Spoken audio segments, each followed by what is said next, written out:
righty, folks. We are live for everyone who joined us for week one. Thank you for everyone who is joining here this week. I appreciate it. I'm Nick Karaskevich, owner of Cyber Tees and Cyber Serpents and host of the Tribe podcast. And this week, I have the wonderful honor of being able to introduce you to one of my favorite companies in the arachnid hobby, Marshall Arachnids. Ryan, say hi. Hello, my friends. Dude, Nick, that I have to say real quick, that intro is so badass. I love it. I love what you're doing here, dude. That is so awesome. Yeah. And thank you for having me. This is an honor. It's pleasure's all mine, dude. Yeah, no, definitely. I appreciate it. And hey, how's it going, Supreme Gecko? What's up? How's it going? How's it going? Thanks. Hello. Epic Styles, thanks for joining in. Sean, as always, hey, I'm advertising for you, buddy. But yeah, I mean, I think my thing was obviously, as my two sides with everything. I have both the ball python side and then obviously the arachnid side, which is kind of for me always been more boutique, more of a pet project until last year. I was like, no, I'm just going to keep it all to myself. And then the wife was like, you should probably maybe try to like sell some stuff here and there. And yeah, it adds up. They add up, quick. Yeah. I think for me, I know we had time to talk about it at Tinley and over the last few Tinleys. I think for me, what I think is intriguing is one, I think the way that you've positioned your company, compared to a lot of other, I would say, arachnid sellers in the space, but two, also as well. I mean, I hate to say it. I mean, you're one of the few companies I feel like where there's no BS. It's what you get is, what you're getting. You're getting the true spider, you're getting the true value, you're getting more what I would call the true science, in a sense, behind what it really means to be, an arachnid keeper. And we've talked about it. Obviously, a lot of it to a degree is, a lot of trial and error. So, I mean, I guess from my side, I think, I always kind of made the joke and stuff like that. Like we were talking, I thought maybe you were a U.S. Marshal or something until I found out your last name was Marshall. Yeah. I mean, sorry, not that cool, but no, I mean, but how did it all start for you? I mean, getting, into arachnids and stuff. How did that, kind of that shift or transition, when did that start? What age did it start? How long you've been doing it here now? Yeah, man. Oh my goodness. We don't have enough time to talk about that story, but I'll try to keep it short as best I can. So I grew up as a lifelong arachnophobe, like unrealistic, very afraid of them. And as I got older, as with everything, fear is just fear of the unknown. You don't know what you don't know, right? And so really I've always herps and basically ectotherms have always been since I was a kid. That's I knew I needed them to be a part of my life some way, somehow, and so I started with keeping snakes at home and working with reptiles. And when I was going to school up in college, I worked for a company called Josh's Frogs, which I'm sure everyone who listens to this is very aware of who Josh's Frogs is. But they were right around the corner from my school. So I would go to school. I went to school for radiology. And then in between classes, I would go and like feed frogs, like it was, that was a whole introduction thing for me. And it worked out perfect. I was educated. I really like that niche vivarium, biotope kind of thing approach to it. And the frogs were just so fascinating and it was really neat. And Josh was, I learned a lot from that whole experience. But fast forward, still working for Josh, there was a girl involved. She had spiders and she's like, hey, you really need to you're not understanding what these are. Your fear is unrealistic. And I'm like, no, it ain't, no, they're pretty scary. I don't know what you're talking about. But, you put one in my hand and I'm like, wow, it's very gentle. There's something going on here. And then through conversation, she introduced me to Poecilotheria metallica. And I was like, what is that? Is that a real thing? Or is that like an edited photo? Right. And she said, oh yeah, no, that you can, they're here, So she said they're hard to reproduce, like they're hard to breed, and that's the problem. and immediately I was like, I'm gonna do it. I'm gonna figure it out. And I'm gonna get one. I'm gonna figure out how all this works. And then I just spent hours and hours and hours, everything, because it was all new to me. I knew nothing about spiders, tarantulas, like the behavior, where they come from, like it was all so new. So I just spent hours, days, months. You could even say years. I'm still doing it. So it had stopped, and I got one and I had success with it. And then wasn't until a few years ago, I just had several of that one species and reproduced them and sold babies. And all Right. while I was working for AZA, I got a zoo job working for various institutions in zoological field. Yeah. Working with herps, and the spiders were just kind of a cool retreat to me. For me, it's always just been like I'm scared of them. Yeah. There's like a healthy respect, because they still do. They still terrify me. I'm not gonna lie to you. But like that healthy fear has Yeah. kind of helped me talk to people about them, because there's lots of people with arachnophobia, and lots of people are like, squish them, or Yeah. and hey, I get that, but there's a lot more to them. Yeah. More often than not, I always say they're more like fish than anything else. Yep. And that's what we say. That's exactly how you should approach these animals. It's like thermoregulatory fish, like Right. ectotherms, So fast forward, man, and here we are. Jess and I both left our jobs in AZA, and I just said, COVID hit, and we were tired of working for people, and so Hey. we were like, hey, let's just see what happens. No, right. Yeah. And I think it's funny. I think for the people who probably follow, obviously you've had the Etsy page for a while, even too, with Yeah. like the enclosures and stuff. I think it's funny, even if you just see like the evolution from back when you first started, for starting with the enclosures, putting the dry goods out, just even the evolution, how quickly that's happened as well. I mean, that's for me, I would say, in a space that I would say, to a degree, I would say is pretty hard, I think, to break into, because it's not like there's it's not like certain things where it's like, oh, I'm the only person who has this more for that more for me. Right. For the Okay. most part, you can get whatever you want, from a tarantula if you know the importer. And I think that's very, unique. I would say just the growth that I've seen, from your organization, which I think is just, absolutely phenomenal. From Dude, my I side. appreciate So, that. We still don't get it. We're still like, our feet haven't touched the ground, and we don't tell people what they want to hear. In fact, no, right. I'm very like kind of abrasive when I talk to people, who just want something cool and want to put it in a shoebox. I'm like, don't do that. And Right. don't buy it from me. Don't come, Yeah. So like I'm very straightforward. And I'm like, hey, you should probably like try harder, No, so right. but Right. I think when you approach people and you're like, hey, let's learn together, and like, hey, let me tell you something different, and it seems to be working. I don't know, like, Yeah. I'm still trying to No, understand, but I think that's a good point. I think that there's a lot of people, I would say, like, I know we were talking at Tinley, where they think that it's very one dimensional. And like me and you were just very. talking, like, so obviously, I have a lot of baboons. I love old worlds in general. I love baboons in general. But so like last year, I was having a bad year as it related to baboons. And part of the reason why I chose to switch my method and started using yours, I was like, well, screw it. Let's just try something, because I had multiple girls where it was like, okay, phantom sacks. I had a few where there was just nothing. I wasn't getting hits on them. I had a few that were just eating the sack. And I'm like, all right, screw it. So I just started switching stuff. Like I said, I tested with the Balfouri last year. It worked great. And I think that's kind of the other key piece to it, is that people need to realize, like, it's not an exact science. I'm not saying that we have to follow one person's methods or the others, but No. trying other people's methods and figuring out kind of what works for you, I think really, can make a big difference. Cause like for me, that was the difference between having, I forget, how many, Balfouri, that basically, that's my biggest thing that goes out to pet shops, on a day in, day out basis. That's a huge difference for me between having, 2 sacks of Balfouri and having 0 sacks of Balfouri. Sure. Yeah. So Awesome. Yeah, man. I love that. I'm glad you said that, because a lot of people kind of are at this point, and rightfully so. They're like associating like everything they're going to say involves like heat and light and thermal gradients, and that's what you said is perfect. It's like, no, look at where that animal comes from, and then ask yourself, how am I going to do that?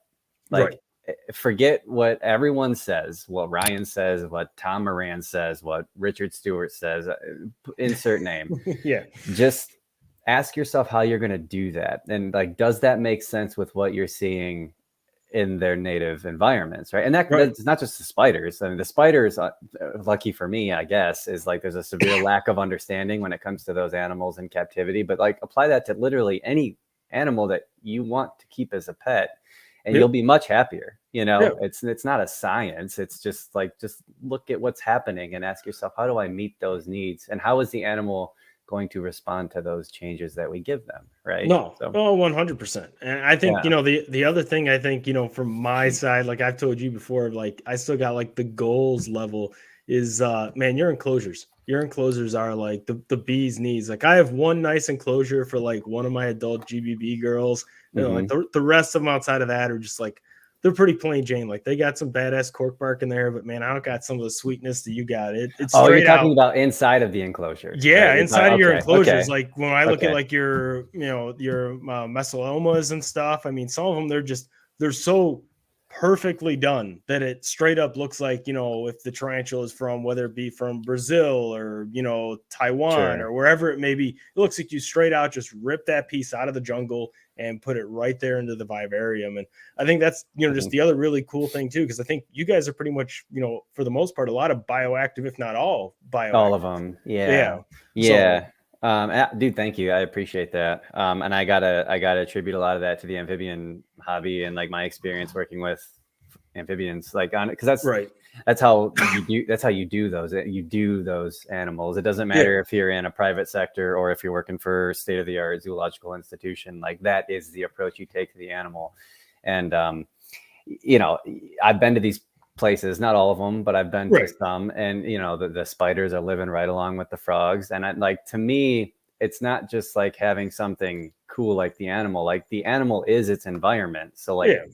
take that, like, you make it something more than just a shoebox that's bone dry with coconut fiber, Yep. like, and then watch how the animals interact with those things. That's how they've evolved, and you can, on some level, kind of recreate that. Yeah. And I'm glad that you mentioned that because for me, like I guess what like frustrates me is I've seen a few of them out there now where it's like people are like, oh, I'm putting ping pong balls in there to give enrichment to my tarantula. And I've Sure. seen at least two of them now where it's like my tarantula put its fangs into the ping pong ball.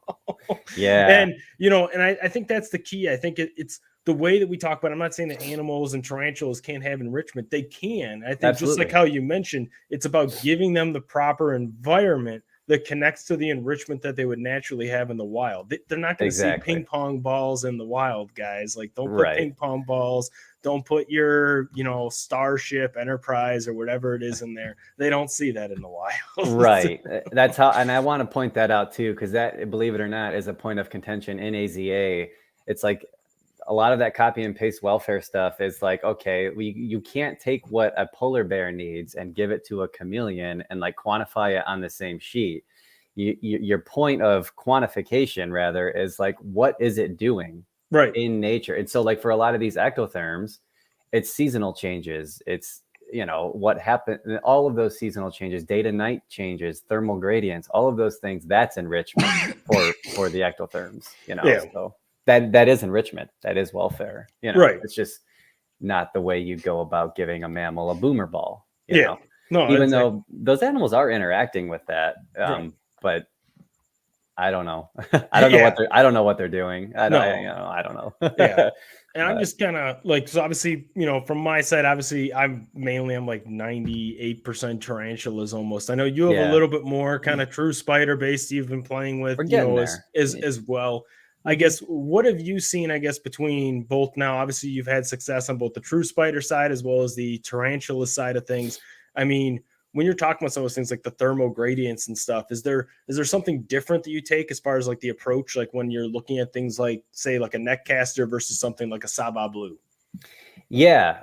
Again, where it comes from, and we're still learning about the true spiders and specifically the Deinopus. We have had a lot of success reproducing specifically the Deinopus, but to this point, if you ask me, like, I still consider that project a failure because I still don't quite understand what's happening, like what the Okay. triggers are. I'm just best guessing, and I hate that. Yeah. And it might be weird for people to say, but like, it's never good enough. Like Right. it's it's never going to be. So Yeah. but as far as the thermal gradients and how we apply that, the animals really, they might behave slightly differently in their reaction directly to it, but they still appreciate like So we still incorporate that. Mhm. But for those animals, like clearly with the Deinopus, where I'm missing something as far Right. as like what is happening in situ. Like I have to see that environment. Like I almost want to go there. I want to go to Yeah. Cameroon and be like, what am I missing here? Yeah.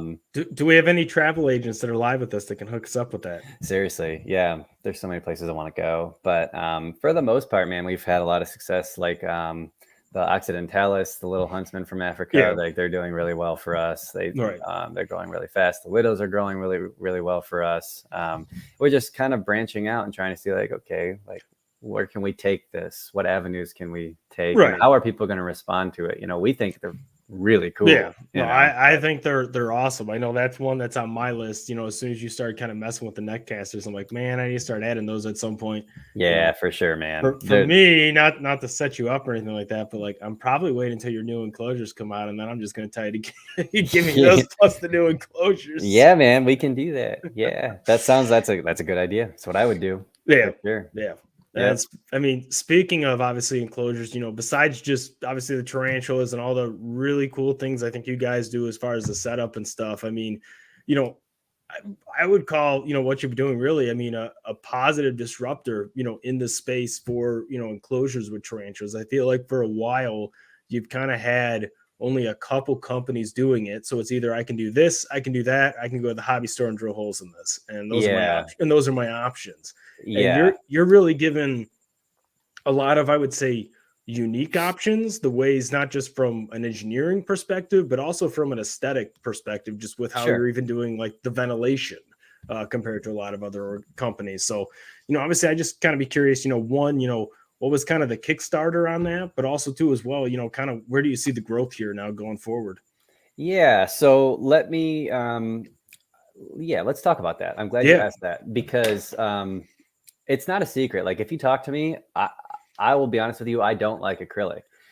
Now someone might be like, "Hey, you sell acrylic enclosures." Yeah, but I hate them. You know, yeah, like we use them. We use the smaller ones for our spiderlings, but what you mentioned earlier, like you don't really have a lot of options. And I still, up until this point, like feel like there is not a good viable solution for arachnids specifically out there. I just don't think that, and that's coming from someone who, again, utilizes heating elements and like plays in the light and UVB and like all those things. And there's just simply not something there. Like right, arachnids are their own thing. And so when we first started, it was like, okay, if we want to be a serious business in the hobby right now, like we have to offer acrylic enclosures, right? yeah, I don't like them, and I'm going to be very honest about that. Like, I'll if there's an if I'm vending next to Exoterra and there's those glass enclosures, I'm gonna be like, dude, they're yeah, right there, you know. But I know people. I see why people like the lightweight plastic, you know. right, But acrylic has its problems, and that's why, like, when we first launched the Purple Box line, we were really excited about it.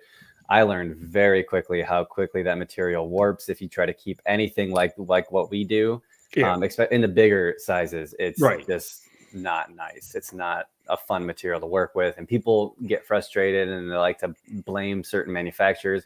Guys, acrylic is acrylic is acrylic is acrylic. It's yeah, nothing to do with who's making it. There's cast versus extruded, blah blah blah. But it's just the material sucks. Okay, so that's just what it is. But we knew if we wanted to make a name for ourselves, we had to put our spin on a successful design that's already out there. So that's what we did. And so far, that's been great. That has driven a lot of our business. That's gotten us to where we are today. And I'm happy with what we've put out there so far. We had a little whoopsie with the first design of Purple Box we put out. We went too thin on the material. And then now we're just scrapping anything over 12-inch period with that material because it's ridiculous. So, right. but that's just, you know, we paid for that and we learned. And okay, moving forward now, Jess and I are in the middle of moving to a new space. We are taking this seriously. Like we built our space just for this process of like rearing the spiders successfully, making everything quick, Yeah. having the space to make our soils, which we're very proud of those products. But it's not enough. We want to go Right. bigger. We want to go faster. You know, get our image out there. So we were like, okay, I have no patience. So it was Right. like, hey, I want to just like let's do all these things at once, which is not smart. But I'm just like, hey man, like I've got these really cool designs that like have to get out there. We've gotten enough feedback from people. So it was like, let's make an Exoterra and a purple box have a baby. And like, that's what we make. And so that's currently what we're working on. And we're so far, we're really excited about it. But I think I've kind of gotten off a little topic here, but like that's where we're coming from. Yeah. Right. So we're going to continue our purple box line, but for spiderlings, you know, because that's what I would use them for. But for larger animals like 12-inch, 18-inch, and 24-inch, we're going to come up with something real neat that will not bow and warp, and like will still give the customer that lightweight plastic that everyone seems to really like. So, yeah. And allow us to use a heating element. So like, you know, a whole package. Here you go. You can hit all those, check all those boxes with this one package. Yeah. That's what needs to happen. And when are we looking at being up and available to the public for folks? I would love to do goal. Here it is. Here's the goal, which it never happens, but here's the goal is, I want to release our first product at Schaumburg. NARBC Schaumburg in July. I think that's very viable. I think that's a real possibility. But we're only doing one. We're gonna start out with one size, the 8x8x12 first, and hopefully you guys think this thing is as cool as I do. And then if that takes off, then the sky's the limit, man. I mean, sure. I can just say from my side, for the folks who didn't get to stop by at NARBC and see Marshall's booth, I mean, I got to see a little bit of the prototyping stuff that's going on from a spider arachnid geeks perspective. I'm super excited just because, especially I think when you talk about things like the arboreal space with spiders, it's really frustrating to find, I would say, that kind of nice, perfect environment. The acrylics don't really work when you go to adults. You have to kind of basically just go to the Exoterra. But even within an Exoterra, sometimes you're doing some retrofitting and stuff. So what started as maybe a $70 Exoterra or whatever it was now becomes $150 Exoterra once it's done. You know, and then if you look at it, if it's a rare spider, you're like, well, that's nothing. You know, this was a $500 spider. But when it's like something common and you're like, I just put my HMAC in there. You're like, well, I spent, 3 times as much as what I spent on the spider just to get it right. Yeah, so exactly. I think it's going to be a huge thing, I think, for the industry. I know, like, that's why for me, even when people come by the booth, I'm like, you just go over here.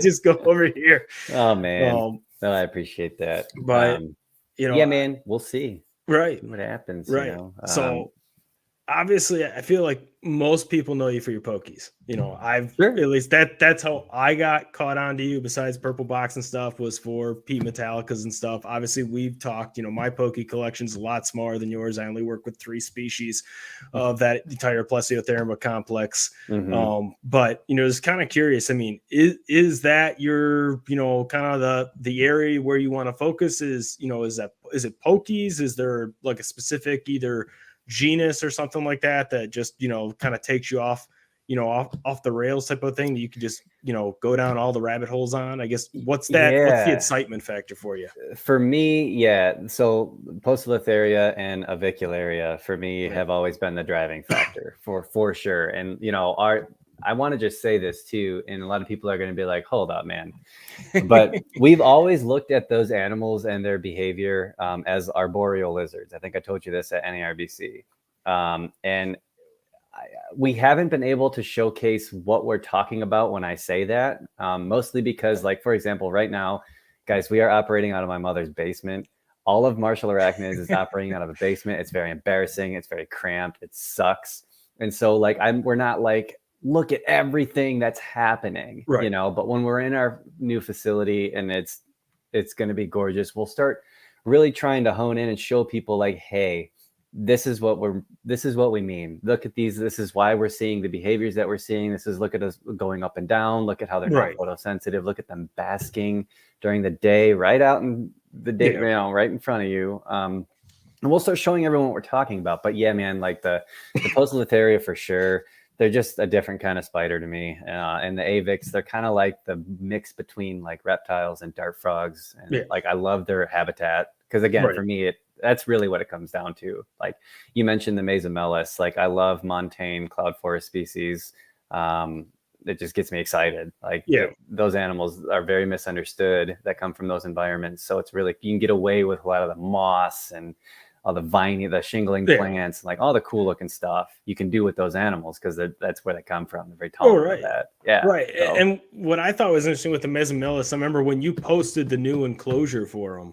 mhm. What I thought was interesting is I had only because that's one of the other species like I don't have, but I find them super intriguing. I find them really, really cool. Yeah. And everything that I always saw, everyone did like super bland, like rocky and cork bark enclosures. And I'm like, this doesn't add up with Yeah. where they're coming from. And I No. was like really confused. And I was like, well, like, why wouldn't I put moss in here? Because this doesn't add up with what what you're probably looking at from a moisture perspective. I'm Right. like, so you're Exactly. saying you don't want any moss, you don't want any sphagnum in there, any, frog moss, none of that. Right. But at the same time, you're putting this, it's just really, really odd. When I saw yours, I remember messaging or something like that or commenting on it. I think Jess commented back or something like that. And she's like, yeah, those are Ryan's favorites. Yeah. Just, Yeah, it, man. The stuff you can do with their environment is really neat. And like, that's another one I really want to take the time to explain, like montane environments, because we have quite a few animals from, highland species that we're starting to work with, So, yeah, you're right, man. Like like one thing about the hobby I've noticed is like, it's very like compartmentalized, like everyone gets in a rut or a groove and like, that's it, like we're just going to cruise down this one lane and like, there's no, I like put a fresh blanket of snow over it and just like look around, like that's what I wish more than anything people would do, Yeah. There's just so much more to the spiders. I think I don't think a lot of people see what I'm talking about, so it's hard, No, because we're all, and I 100% agree. I mean, I joke with people all the time. I know, like, so like I love the hottie hotties, and like most people are always like, oh, my hottie hottie's a pet hole. I never see it. I remember I sent pictures to people and they're like, well, why is your girl always out? And I'm like, probably because she's not bored. Like, I don't know how else to explain it. Well, a lot of it is like the animals feel safe. It's like weird. I say if you give them places to hide, and then you work with those thermal gradients, they feel safe enough to come out and get their heat or their warmth or to cool down or something like that. Like it's kind of a catch-22. Give them what they need and you'll see them more. That's what I always say, Yeah. No, it's 100%. 100%. Yeah. I mean, I think, have you seen that? I'm just curious from your perspective. Do you see that maybe even more so with either like fossorial species or arboreals or anything like that, or terrestrials, where you see that the thermal gradients make more of an impact on kind of their, their habitation and their environment? Yeah, I'm glad you said that. So like they don't all behave the same. Avix, I would say that's why I call them like arboreal lizards, or like they're like cats. Like they really they like that tight focused beam of heat. They like to bask with, just like a lizard would. Like they really do. But like take it to like a Xenesthus or like those animals, like the terrestrial fossorial species, they're very like, okay, I've got a very narrow window when the lights first come on. I'll take advantage of that. And then that's it. That's it. Yeah. They'll come out like at the entrance of their burrow. And that's about it. Same with like Harpactira. Now we'll see those throughout the day, actually. Right. So like, that's what I'm trying to say. They're not all the same. I think it just comes down to like, give them something that resembles what they're doing in nature and then like watch them, because they're not the same. So, and that's something really important. A tarantula is not a tarantula right? Correct. They're very different depending on where they come from. Yeah. No, I 100%. I mean, I think, like the other thing. So like, I don't know if you mess with like P. cordatus at all, but like, so like that was another one I know back when I first got into baboons. I'm like, man, these are the bee's knees. And I think I still own at least a dozen of them oh, wow. in my collection. That's awesome. But I don't own the Moldovas. So if someone has Moldovas, let me know. But I know like, I know with those, like the same thing. So like, I've been messing around with, I got about a set of about 3 or 4 of them. Okay. And I've been messing around with those out of the set of the rest of the 12. And we kind of mess around changing with the enclosures a little bit like that. And what I find really interesting is, so obviously the cordatus, I know you've always been able to kind of control them with the web, which has been, for me, what I always love. It's like the easiest part. It's the easiest cleanup. It's the easiest feeding. I just pluck it. The spider moves that direction. It makes it real easy versus like you open a tiger enclosure. You don't know which way it's going to go. Yeah. Always. But what I started messing with too, like I said, I started with the Balfours. I've started now moving my Cordatus into there. So what I'm doing now is 3 different thermal gradients, like you were talking about, across the different Cordatuses. And what I find really interesting is, so I also mess with the different levels of moss with the thermal gradients and stuff. Nice. Was jacking with all of that. And the one that is always out, which is really, really wild, because you wouldn't think about it from where it comes from, over in Africa, but is actually the one where the whole ground is moss covered, but we have the highest thermal gradient on. So I'm just like, I'm not touching this thing, but it's interesting. That one is out the most, and then, basically depending on how much moss is there, dictates to either how less or more often it's on. So I haven't figured it out. Like I said, I've still kind of been in like that first 1 to 2 week stage, but that's what you're already noticing a change, right? It probably happened like that. Correct. And which is great.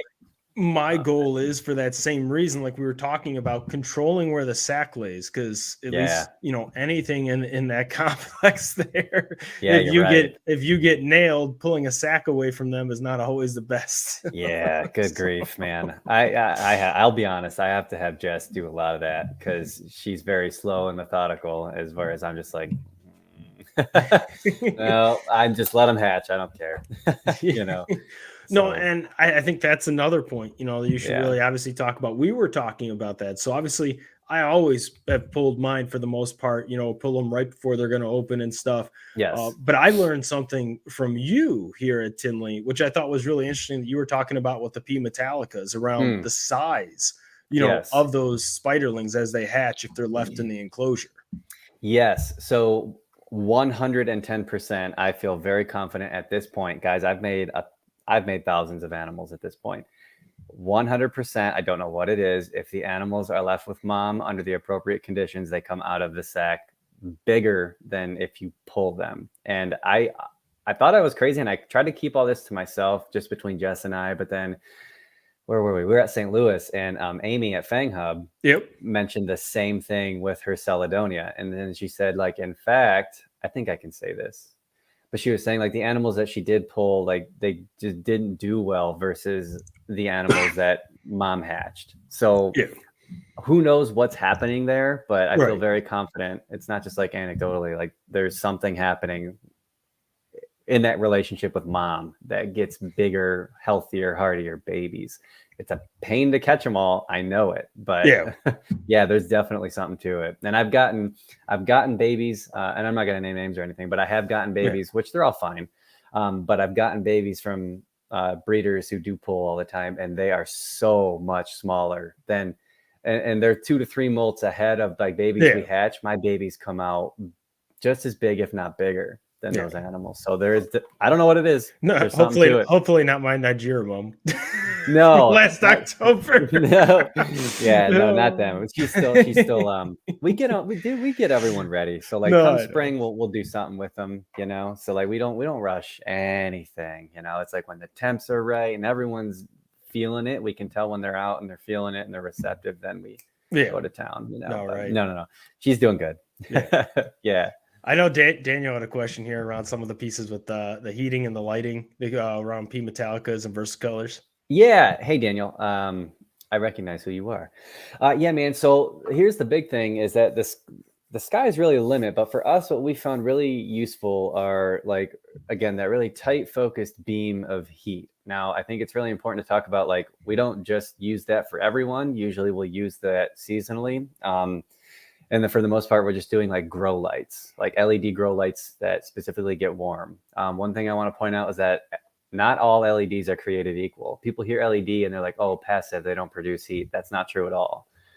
It's important to know that, like, depending on the bulb, it can get warm, and you can use that to your advantage. But there's track lighting that we use, those little fixtures that kind of screw into a track. That our whole new facility is going to have that for just about everyone, just because it's easier. The fixture kind of screws into the track, and you can anywhere from 25 to like 75 watts. But we really like things that are dimmable, right? And so if you have a small enclosure, say like a 12 by 12 by 18, and you put the halogen bulb on there, well, halogen is a tight, small, hot beam, but it's small.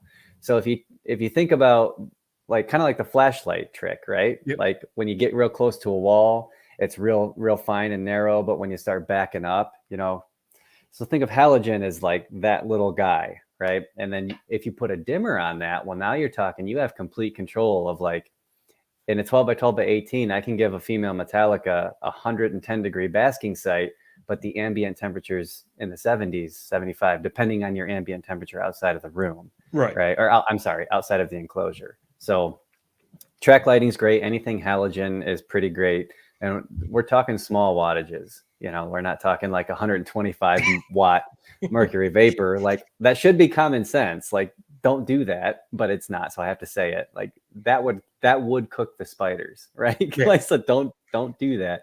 Just think small, and that's why LED works really well, because if you're just trying to create a passive thermal gradient, LEDs on the top of the enclosure might bump it up 5-7 degrees. And then from there, you just watch the animal's behavior. They'll tell you, it's too cool. Right. I need warmer if they're spending all their time there. If they only spend a little bit of time there and they come down, well, you probably got it right where they want it. If they're always like on the ground of the enclosure, hey, that's probably a little too warm. Right. So they're very good at that. They're very good at telling you what they want. So that's what I would recommend though. Anything halogen or LED works really well, but it's not limited to that. I got to say that you can think outside the box. That's just what we use. Yeah, right. For sure. Yeah. I think the other thing too, I mean, I'm just kind of curious. Obviously, everyone does it differently. I know you breed a lot of different species of roaches. I mess with all the stupid different species of crickets that sometimes I question myself why I do it. Yeah, But, that's awesome. From a feeder's perspective, I mean, how do you break that down? I think everyone kind of has their own methods or what they prefer. Do you have a preference as far as kind of what you do, or do you just kind of do a rotation as far as types of food? Yeah, a rotation. I think variety is everything. Like we actually just had a conversation with someone. I won't get too far off topic, but they do like the grasshoppers. Yep, And I know that there's was some me. legality involved. Okay. Was it you? Oh, I did breed grasshoppers for my tarantulas. Yeah, last year. Okay, good. Yeah. Someone from Omaha like really broke it down for us, and they were like, "Yeah, this is exactly how you do it. I got to tell you all about it." Rarities? It might have been them. Yeah. Yeah. They're from Lincoln or Omaha, and he's like, "This is how you got to do it." And I just like geeked out. I'm like, "Dude, you are so nerdy and like into this. I have to do this for my spiders. Like that sounds awesome." So like grasshoppers would be a good one. We try to get flighted prey, like the Avix. Really like we'll get them like blue bottle or green bottle flies every once in a while. But the staple is dubia for sure, just out of sheer convenience and like when the animals are when it comes time, like or they're brooding or we want them to breed, we give them the dubia, just a hardier prey item. All right. But like smaller prey item is good too, guys. Just like little smaller meals, it's definitely a lot more natural to do that for them. So crickets, dubia, sometimes we'll do moths, sometimes we'll do blue bottle flies, variety is do you breed the moths or are you like catching these moths? Like where do we get moths to feed? No, I need to know about this one. No, rainbow mealworms, I think, has a large. We're buying them. So there's options. You just got to look around. There's always someone who's willing to work with some gross bug. But there we go. Jess just jumped on. She said it was 402 exotics. There it is. Okay, thank you, Jess. She's downstairs. Hey, you're supposed to be working. You're supposed to be working. No, she's a trooper, man. I'm a baby. Come 9 o'clock, dude, I gotta go to bed. Like I'm like so tired. She'll stay up till 2-3 in the morning, just working with her headlamp on, feeding all the spiders before we gotta go the next day. Jess is the machine. She just grinds. She gotta make sure the huntsmans all get back in the enclosure, right? There's that. Yeah, I watched her doing that earlier today. She opens the lid, out they jump, but she catches them, and she just kind of puts them back. I'm like, I guess when we look at, I mean, this year, obviously you've been, I know, also kind of adding some species here and there to the collection, kind of fine tuning, what you would kind of say is like your brand species in a sense. Yeah. What's either a new species you're starting to work with or something that you're really excited about or upcoming, breeding potential with that species you're super excited about? Yeah, so tarantula wise, we just got a few babies from Mr. Strauss. He brought us some Pachystopelma rufinigrum, which are the bromeliad tree spiders, or bromeliad dwelling spiders. I love that animal. We're actually building an exhibit in our living space for them. Like it's going to come out of the wall, and the bromeliads they live in are very, very large. Right. So I'm going to build the tank myself out of glass. It'll be like a front opening, like 100-gallon, but it's going to be in the wall. So I'm going to go all out for those. So I'm really excited about that. Those animals are criminally underrated, and I want to see more people who are working with them keep them with bromeliads, because I introduced our animals to bromeliads, and within like 5 minutes they jumped in and started behaving like bromeliad spiders. It was so cool. So that I'm really excited about those for tarantula wise. I'm excited to get my shit together with the Dienopus. If I'm being honest, I would like to figure that out, because we just hatched when we were at Tinley. We just had another clutch hatch, and those babies are like twice the size of the ones that we just that we took with us to Tinley. So I don't know what that's about, but there's that. So honestly, the widows, man, I'm really excited about widows. They're so cool. Like, do you have red widows yet? Not yet. So many people ask me for red widows, man. I got to figure that out, because so many people were like, "Hey, how about the red ones?" I'm like, "Oh my goodness, I didn't know so many people were interested in red widows." I'm still kicking myself. I was like, I had an option last year. Someone offered me a thing of red widows. They're like, "Do you want the whole sack?" Oh my goodness. And this was like right around July, like right around like just after Schaumburg. And I was like, yeah, I'm going to take these and bring them to Tinley, and then I'll keep the other half myself. So I'm basically covering my half that I'm going to grow up. But then I talked myself out of it, and I forget what I bought, but I bought something. Oh, no. Oh, that's what it was. I bought into the mega carapace, and that took a hit because I bought every single one that was on the market. Did you really? And where did those go? Where'd they end up? Where did they end up? They're all in my collection. You still have them? Yeah. Well, that's good. Those, as soon as I found those, I'd been looking for a while. As soon as I saw them, I'm snagging them. I'm hoping if I can figure out how to breed them, those will become one of our staples next to the Formictopus stuff, and then all the earth tigers. For me, for New Worlds, I'm like, there needs to be something that consistently intrigues me. And I know this sounds bad, but I break it down by 3 ways with New Worlds. You either have to be metallic colored cool, like a Dominican purple. I get that. Or B, you have to have some type of really cool defense mechanism. So mechanical hairs with Therapocide mega carapace. Right or on. C, you need to be mean as fuck. Yeah. I hate to say it, but I really like some of the really like nasty mean ones. They're just always going to throw a threat pose and stuff, just because it's cute when they're little. When they're big, don't get me wrong, when it's like 8-9 inches, you're like, I don't know, you got to think twice. But there's something so like weirdly majestic about it. I'm saying that as someone who has not been bit. Right. Let me just put that out there. Good, yeah. But there's something very weirdly majestic about that. I mean, I don't know. I mean, like I said, I keep a lot of those type of species, and for me, it's at least, kind of enjoying, I guess. For you, where's that breakdown between New World and Old World? I mean, like I've said before with you, I'm like 60% Old World at this point. I don't like working with the New World animals. Yeah, I just don't. It's not. I mean, I love my Avix again, but I don't like those hairs. I just and we don't get it. It's funny, like none of our animals have bald abdomens or anything like that. We hardly ever get hairs, but it's just I know it's there. So that's. I love the Old World animals. And their behavior to me is a lot more predictable too. It just they just make a little more sense to me. So no, I definitely agree that. I mean, I feel like for the most part, most earth tigers I know, like from my perspective, is like if I put them in the right enclosure, I know that they're always going to go one of 2 ways. Exactly. They're always going to go one of 2 ways. They're either going to retreat into the hole, or they're going to start moving forward. Exactly. Yeah, they're going to send it. Yeah.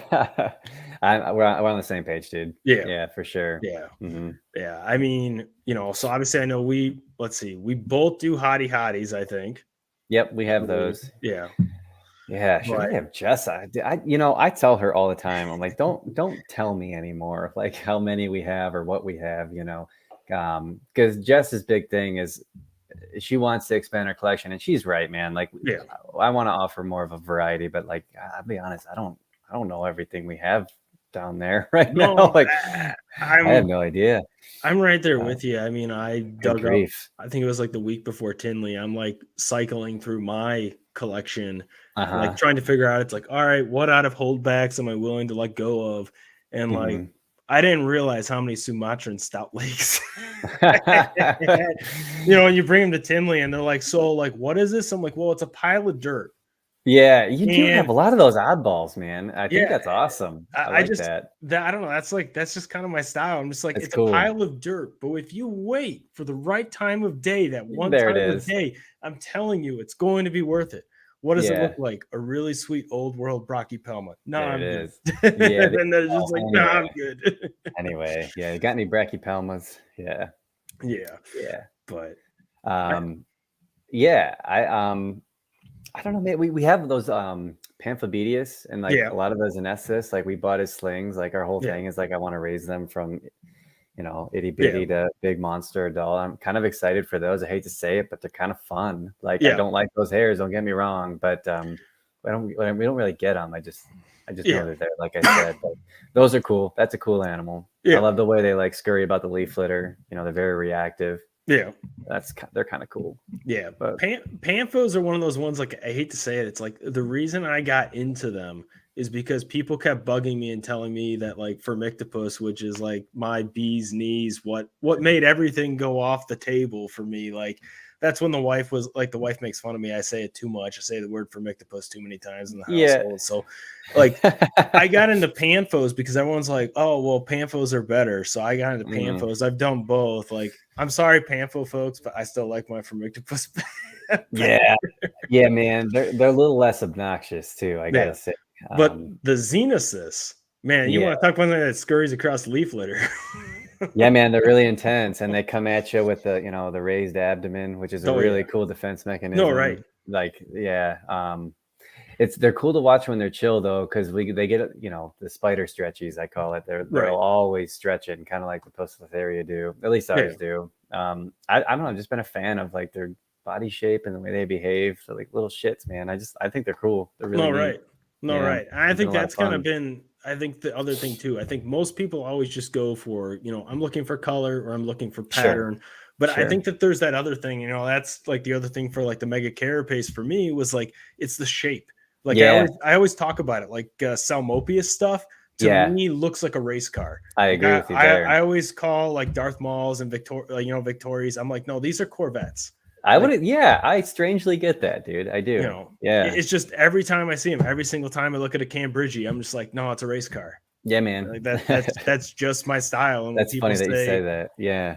and when people ask me like, so like, what do you, what do you think Gramasolas are? I'm like, those are tanks. Okay. Yeah, I Like can those see are that tanks or too. bulldozers. They behave like tanks too, man. Yeah, they Oh yeah, bulldoze everything. Yeah, yeah, which is fun. I know when I see them doing it, I'm like, all right, you're good. yeah. Here we So go. Most not mind-numbingly slow-growing species in the collection. see, I don't even work with them because I can't stand it. Like lots of people ask for the brackies, and we do have a couple Gramastola, but I'm just like, I don't know. you, They're you just got you got that classy male. yeah, we do have that kiddo, which he's very pretty, by the way. That's a very pretty spider. Yeah. Yeah, but You don't I even don't. find those anymore, barely. I know. Yeah, I know. There's a few folks working on them. I know William is working Yeah, on a William joint West. project. Yeah, Yeah. with Asheville Wildside. I think his name is Josh. I'm sorry, buddy. I can't remember, but I know there's people that are trying to like make that happen. But Yeah. again, when you start out, and it's like that's the journey. You're gonna have that animal for so long, which some people like that. Right. And I'm not opposed to it. It's just No, right. patience. I'm just very impatient. No, right. I'm gonna um, throw I'm gonna throw it out there too. Besides, I know Daniel asked the question there earlier. Anyone else mhm. got any questions, for Ryan, Marshall, Arachnids, definitely obviously bring it forward here. I mean, Please. now's your time to ask. This is 100% open forum. We're not scripting anything, so No, I'm very whatever. opinionated, so Yeah, throw it out there. whatever you want to know, and Jess, obviously you can just bust his balls too if there's something you want to mess with him on. 6 a.m.'s coming early, Jess. You keep working. Yeah, we got to hit the road pretty early tomorrow. I'm Yeah, gonna head down well, there and I guess tell us about that. I mean, if you got that coming up, I mean, where are you going? What show are you going to be at? Where are people Sure. going to find you? Yeah. So we have to take a break for a minute because we have to get our house in order. Literally, like we have to go down there and we've got to get water ran to the building. We got to get the room ready. Because my plan is I don't. I see that, Jess.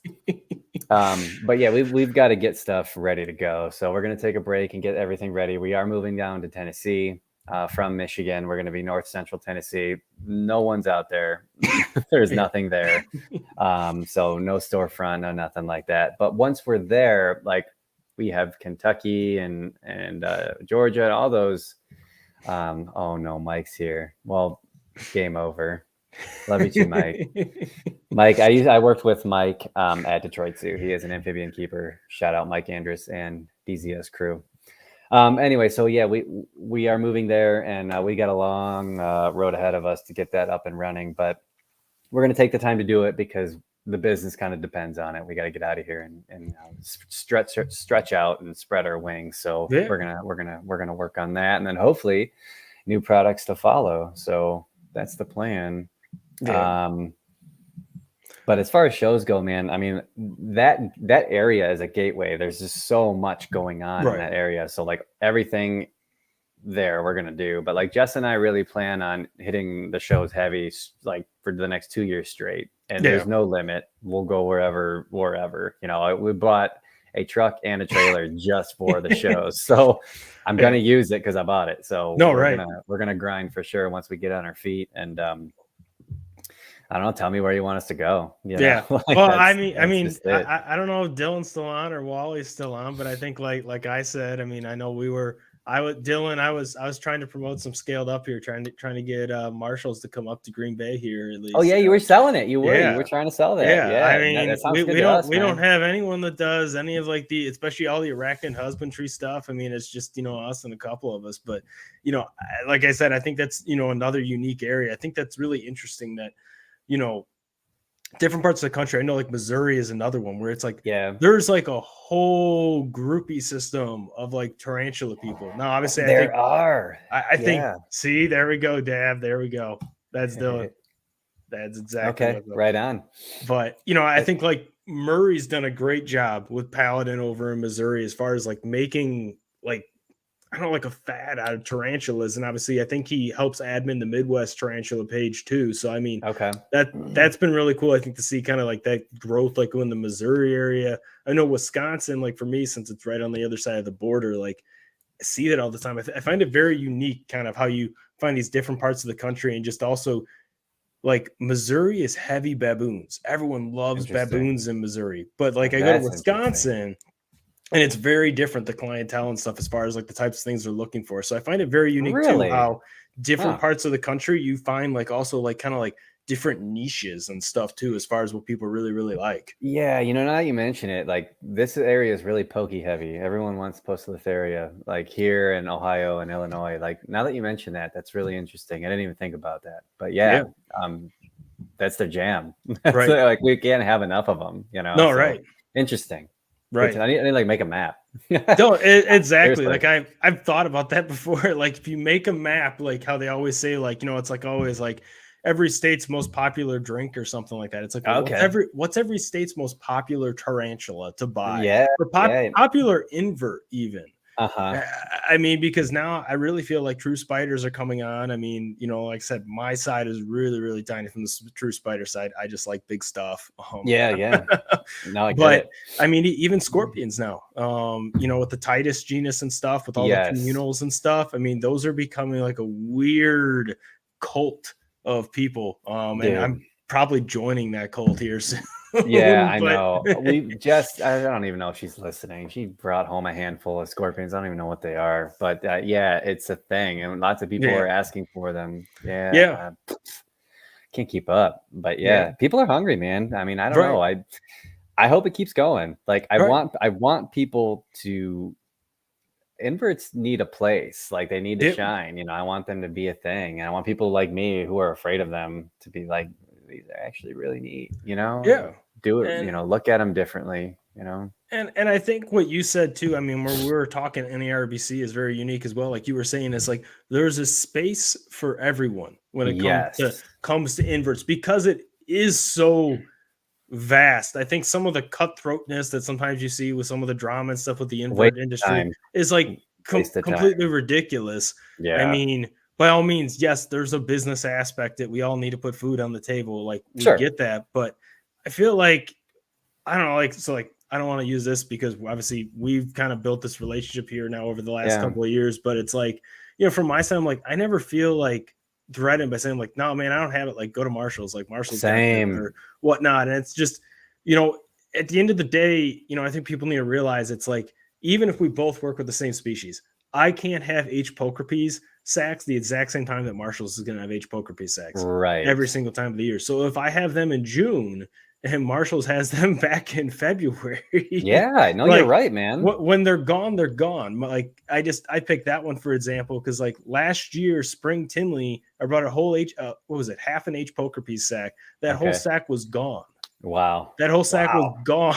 By That's the end of the amazing. show, Wow. because there was a run on them or something that I have no clue. Who knows? But yeah, I think that's kind of the thing with inverts is like, there's so many different areas. There's so many different ways to specialize and stuff that I think that, realistically, just given that the science is not like, it's not black and white, we should really be trying to kind of, bend each other's ear to try to figure out, what's working for each other, versus not. man. I want to have that. I want to see the conversation change. And I think it is. It's just not happening fast enough for me because I'm impatient, but like, I think it is. I think you're right. The conversation is changing. I want us to talk about like, hey, with this species, like at what time of the year and like at what gradient and like what did you do moisture wise? Like we're not even like we're not there yet. We're getting there, but like we're still having the conversation like they don't thermoregulate. It's like like real basic biological function is like so I want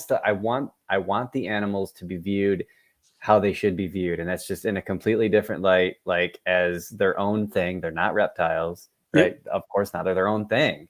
And there's so much more to them, man. Yeah. And I'm glad that you said that about like referring people, because I think that all comes back around. Like that person's not going to forget that like you told them to go over to that breeder. Like they're going to say, hey, Nick, Ryan at Marshall Arachnids sent us over here and said you have these, like, dude, we need to be a family and a system. Like you said, like if you come on, I stay out of the drama, dude. And I want to apologize.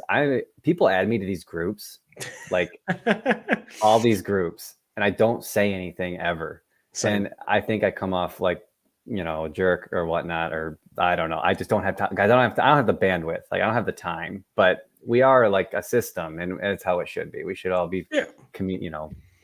I think that's great. I think it's just, it's interesting too. Cause I mean, I know that there were a couple like the old timers even that were coming across, NARBC. And it's very funny. Like when you talk to them, back then, none of this, type of, I would call it social, because social media didn't exist. You didn't see any of that stuff, and you'll talk to them and they're like, yeah, I can tell you about the one time when I got bit by a P. Metallica and, this, that, the other. And, you don't, that's the knowledge that's not on paper. And then unfortunately it's like people, it's like, yeah, they don't care about, those little things. It's like, they'd much rather care about, okay, well, this is the new hot thing. So everyone, let's go follow this or that. And that's just people. I hate to say it, but I mean, that's part of when I decided to go public with my brand. I was like, okay, I need to make sure that as I kind of focus and refocus my collection every year, that I try to keep growing more in like the stuff that no one cares about.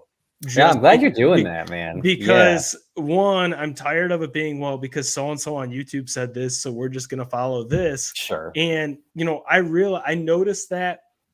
So I sold off in March. I had the Neocosalus SP Panamas. Okay. And I had like grown them all up. They're pretty old and stuff like that. And I sold them all off. And people are like, you serious? You got these? I'm like, yeah, sure. I'm selling them off. And I don't know if I undersold them. I sold them for $40 a piece. Probably. Yeah. But, and that was the thing. I mean, they all moved so quickly. But the reason that I found out afterwards is like, oh, did you see like, Richard's video on it? I'm like, who's Richard? So, like that was the thing. And I was like, for me, I'm like, no, I don't care about it. So that's why I started bringing in, like I said, more and more weirder tigers and whatnot. That's awesome. The Lapa La La La baboons now I want to start messing with, just for that exact reason. Is like, until you bring the education there, no one's going to say I want this or I don't. I agree, man. And here's the thing, like it's just the way it goes. It's not just spiders. It's everything. Like things don't get worked with, and then it falls off the map. It falls off the face of the earth, and no one knows what you're talking about. So I think it's great that you're doing that. I think it's pretty neat. It happens quick. No, definitely. I mean, I know it's hitting right around here at the top of the hour here. It's an hour ahead by Ryan. Wow. So like he's probably burnt right now, and poor Jess is down there doing all just the tarantula slaving away, But if there's anything, kind of final, questions that anyone has here for Ryan, please put them in there. Otherwise, I mean, if not, I mean, I'm going to hand it over to Ryan for, just closing thoughts, closing words. I mean, from my side, like I said, I wanted to have you guys on here first for a reason. And it's because for me, you guys are reflecting what I view is, the appropriate, type of facing that we want for the arachnid hobby, the invert hobby, very similar to how I see things. I feel like every time we have a conversation, I'm learning something. And if I'm gaining something always from someone, to me, those are people I want to associate with. So that's why I really wanted to kind of share your story, your experiences, your brand, kind of with everyone here, because I think, what you're doing is just absolutely awesome. Dude, I'm humbled, man. Thank you. I think that's great. That's exactly what we're trying to do. I mean, whether you buy it or not, that's okay. We're just going to keep doing our own thing. Ultimately, guys, like, I'm not a business person. Jess and I are not business people. We make bad business decisions all the time. But what we are passionate about are the spiders and the animals and that educational aspect. And we are we're gonna ignore Jessica. We are a business, don't get me wrong, but at the end of the day, we want to take care of you guys. We want you guys to be successful with the animals and learn something about them. Maybe learn something about yourself. I don't know. But animals first, always. And we're having a ball. We're having a riot. You guys are amazing. We had so many people swing by at Tinley and tell us, hey, I got this animal from you a year ago or 2 years ago, and like it's doing great. And like that's awesome. We love to hear that. And thank you guys. I appreciate it. We've got cool stuff coming out. Seriously, I'm really excited about it. I can't even stand it. I'm really excited about the stuff we're working on. So hopefully soon, hopefully in July, we'll show you something neat.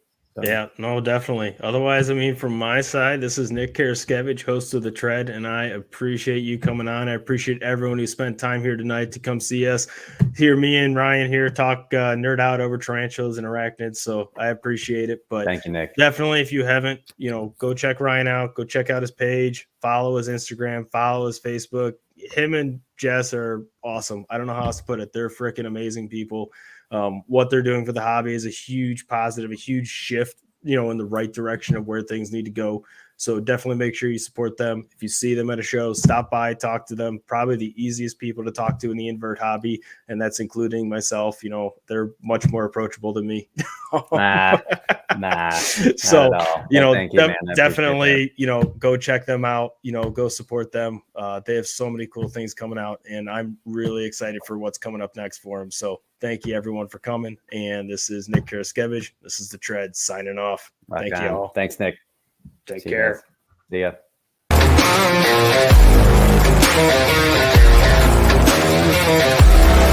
Thank you.